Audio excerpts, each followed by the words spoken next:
നമസ്കാരം. Right story ന്യൂസിലേക്ക് ഏവർക്കും സ്വാഗതം. ജമ്മു ആൻഡ് കാശ്മീർ ഇന്ത്യയുടെ തല. ലോകത്തിൽ അറിയപ്പെടുന്നത്, ലോകത്തിന്റെ സ്വർഗം എവിടെയെങ്കിലും ഉണ്ടെങ്കിൽ അത് ഇവിടെയാണ് എന്നറിയപ്പെടുന്ന ഒരു സംസ്ഥാനം. പക്ഷെ ആ സ്വർഗത്തിലേക്ക് കടന്നു ചെല്ലാൻ പലർക്കും പേടിയായിരുന്നു, പലർക്കും മടിയായിരുന്നു. കാരണം അവിടെ തീവ്രവാദവും വിഘടനവാദവും മതവും എല്ലാം കൂടി കലർന്ന് ആകെക്കൂടെ ഒരു അരക്ഷിതാവസ്ഥയിലൂടെ കടന്നുപോയ സംസ്ഥാനം. ഭരണമാണെങ്കിലും അങ്ങനെ തന്നെ. നമ്മുടെ ഭരണഘടനയിലെ നിയമസംഹിതയിൽ ഇല്ലാതെ ഒരു സ്വന്തമായിട്ട് നിയമങ്ങളും സംഹിതകളും ഒക്കെ എഴുതി ചേർത്ത് ഭരിച്ചിരുന്ന ഒരു സ്വതന്ത്ര ഭരണ പ്രദേശമായിരുന്നു ജമ്മു ആൻഡ് കാശ്മീർ കുറച്ചു കാലം മുമ്പ് വരെ. എന്നാൽ 10 വർഷത്തെ ഇടവേളയ്ക്ക് ശേഷം ആ നാട്ടിൽ ജനാധിപത്യം തിരികെ വരികയാണ്. അല്ലെങ്കിൽ ജനഹിതത്തിലൂടെ, ജനവിധിയിലൂടെ ജനാധിപത്യ സംവിധാനത്തെ പിടിച്ചു നിർത്തിക്കൊണ്ട്, അല്ലെങ്കിൽ ജനാധിപത്യ സംവിധാനത്തെ മുൻനിർത്തിക്കൊണ്ട് ഒരു വോട്ടെണ്ണൽ അല്ലെങ്കിൽ വോട്ട് നടക്കുകയാണ്. ഇലക്ഷന്റെ വോട്ടെണ്ണൽ നടക്കുകയാണ്. അവിടുത്തെ ജനഹിതം ഏതാണ്ട് നമുക്ക് അറിയാൻ സാധിക്കുന്നുണ്ട് ഇപ്പോഴത്തെ റിസൾട്ടുകളിലൂടെ. ജമ്മു ആൻഡ് കാശ്മീരിലേക്ക് സ്വർഗം എന്ന ആ ഒരു പദം അത് എല്ലാ അർത്ഥത്തിലും അന്വർത്ഥമായി മാറുകയാണോ എന്ന് നമുക്ക് ചോദിക്കേണ്ടി വരും. കാരണം അവിടെ കോൺഗ്രസ് സഖ്യവും അതുപോലെ നാഷണൽ കോൺഫറൻസ് സഖ്യവും ചേർന്ന് ANC സഖ്യവും കോൺഗ്രസും ചേർന്നിട്ടാണ് അവിടെ മത്സരിക്കുന്നത്.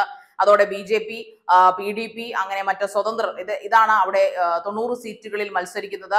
അതിലിപ്പോൾ അറിയാൻ കഴിയുന്ന വാർത്ത എന്ന് പറഞ്ഞാൽ ജമ്മു ആൻഡ് കാശ്മീരിൽ ഇപ്പോൾ ഏറ്റവും അധികം മുൻപന്തിയിൽ നിൽക്കുന്ന 52 സീറ്റുമായിട്ട് നമ്മുടെ കോൺഗ്രസും അതോടൊപ്പം നാഷണൽ കോൺഫറൻസ് സഖ്യവുമാണ് മുൻപന്തിയിൽ നിൽക്കുന്നത്.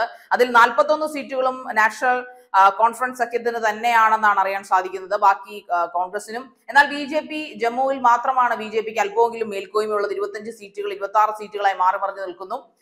എന്തായാലും തൂക്ക് മന്ത്രിസഭ വരുമെന്ന് പ്രതീക്ഷിച്ചെടുത്ത് നിന്ന കോൺഗ്രസ് അതോടൊപ്പം NC നാഷണൽ കോൺഫറൻസ് എന്നിവരുമായി ഒറ്റ കക്ഷിയായി നിന്നുകൊണ്ട് അവരുടെ മാത്രം ഒരു സർക്കാർ രൂപീകൃതമാവുന്ന കാര്യത്തിൽ ഏതാണ്ടൊക്കെ ഉറപ്പായിട്ടുണ്ട്. പിന്നീടുള്ളത് ഒരു PDPയുടെ അവസ്ഥയാണ്. PDP 4 സീറ്റുകളായിട്ട് PDP മത്സരിക്കുന്നുണ്ട്. CPI ഉണ്ട്. CPI സ്ഥാനാർത്ഥി അവിടെ തോറ്റിരിക്കുന്നു. പക്ഷെ അതോടൊപ്പം തന്നെ PDPയുടെ കാര്യങ്ങളും പരിങ്ങലിലാവുകയാണ്. കൂടുതലൊന്നും സീറ്റുകളിലേക്ക് ഇതുവരെ റിസൾട്ടുകൾ എത്തിച്ചിട്ടില്ല. അപ്പോൾ കാശ്മീർ വാലി അല്ലെങ്കിൽ ജമ്മുവിൽ BJPക്ക് പിടിച്ചു നിൽക്കാൻ സാധിച്ചെങ്കിലും കാശ്മീർ വാലി ഒന്നാകെ തൂത്തുവാരിക്കൊണ്ടുവന്നിരിക്കുകയാണ് നാഷണൽ കോൺഫറൻസ് സഖ്യവും അതോടൊപ്പം തന്നെ കോൺഗ്രസും ചേർന്നുള്ള ആ ഒരു കക്ഷി. 52 സീറ്റുകളാണ് 90 സീറ്റുകൾ തൂത്തുവാരിക്കൊണ്ടുപോയത്. ഏകദേശം പറഞ്ഞാൽ BJPയുടെ മരണം മണി അല്ലെങ്കിൽ BJPയുടെ ചരമഗീതം കാശ്മീർ വാലി പാടിക്കൊടുത്തു എന്ന് വേണമെങ്കിൽ പറയാം. 2014 ശേഷം ആദ്യമായിട്ട് 10 വർഷത്തെ ഇടവേളയ്ക്ക് ശേഷമാണ് ജമ്മു ആൻഡ് കാശ്മീരിൽ ഒരു ജനഹിത തിരഞ്ഞെടുപ്പ് നടക്കുന്നത്. ഒമർ അബ്ദുള്ള, എന്തായാലും ഒമർ അബ്ദുള്ളയുടെ പാർട്ടി തന്നെ വരും, അല്ലെങ്കിൽ അദ്ദേഹം തന്നെ ചിലപ്പോൾ മുഖ്യമന്ത്രി ആയേക്കുമെന്ന് കിംവദന്തികളുണ്ട്. പക്ഷെ എന്നിരുന്നാലും ഇതിനു മുമ്പ് വരെയും 2019 ആണ് 370 ആർട്ടിക്കിൾ എന്ന നിയമം അവരെടുത്തു കളയുന്നത്, BJP സർക്കാർ എടുത്തു കളയുന്നത്. അതോടൊപ്പം ഒരുപാട് പ്രശ്നങ്ങൾ കാശ്മീരികൾ അല്ലെങ്കിൽ ജമ്മു ആൻഡ് കാശ്മീരുള്ളവർ അനുഭവിച്ചു തീർത്തു എന്ന് വേണമെങ്കിൽ പറയാം. കാരണം അവിടെ സംബന്ധിച്ചിടത്തോളം അവിടെ നെറ്റിന്റെ പുറം ലോകവുമായിട്ട് ബന്ധിക്കാതിരിക്കാനായിട്ടുള്ള ഒരുപാട് കാര്യങ്ങൾ അവിടെ BJP സർക്കാർ ചെയ്തിരുന്നു.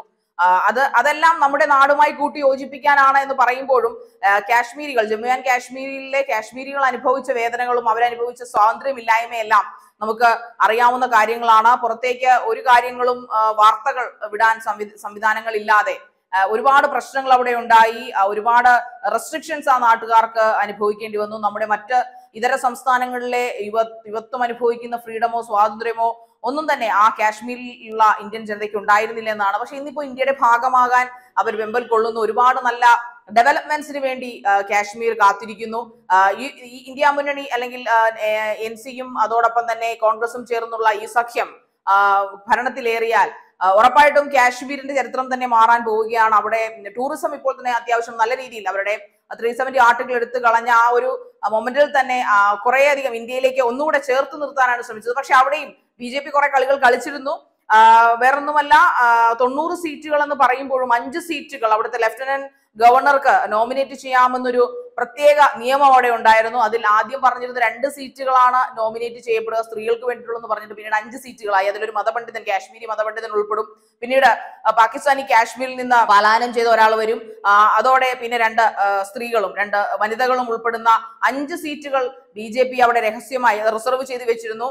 അഥവാ BJPക്ക് ഈ പറഞ്ഞ 25-ൽ നിന്ന് 40 സീറ്റിലേക്ക് എത്തുകയാണെങ്കിൽ, അല്ലെങ്കിൽ 45 സീറ്റുകളിലേക്ക് എത്തുകയാണെങ്കിൽ പിന്നീടുള്ള 5 സീറ്റ് കൊണ്ട് BJPക്ക് അവിടെ മന്ത്രിസഭ ഉണ്ടാക്കാമെന്നായിരുന്നു അവരുടെ കണക്കൂട്ടൽ. ആ കണക്കൂട്ടലുകളാണ് കാശ്മീരികൾ തൂത്തുകളഞ്ഞത്, കാശ്മീർ വാലിയിൽ നിന്ന് അവർ ഒഴുക്കിക്കളഞ്ഞത് ആ കണക്കൂട്ടലായിരുന്നു. കാരണം BJP രഹസ്യ നീക്കമായിരുന്നു 5 റിസർവ്ഡ് സീറ്റുകൾ, അതായത് അവരുടെ പാർലമെന്റിലേക്ക് എന്തായാലും ഈ തെരഞ്ഞെടുപ്പിലൂടെ അല്ലാതെ തന്നെ ഒരു റിസർവ്ഡ് ആയിട്ടുള്ള 5 പേരുണ്ടാകും. സപ്പോസ് 45 സീറ്റുകൾ BJP അവിടെ നേടുകയായിരുന്നെങ്കിൽ ഉറപ്പായിട്ടും അവർക്ക് ഒരു കേവല ഭൂരിപക്ഷം പ്രത്യേകിച്ച് അതിനുവേണ്ടി സ്ട്രഗിൾ ചെയ്യേണ്ടി വരുമായിരുന്നില്ല. അപ്പൊ അങ്ങനെയുള്ള രഹസ്യ നീക്കങ്ങളൊക്കെ BJP അവിടെ നടത്തിയിരുന്നു. പക്ഷെ അതൊന്നും വിലപ്പോയില്ല എന്ന് വേണമെങ്കിൽ പറയാം.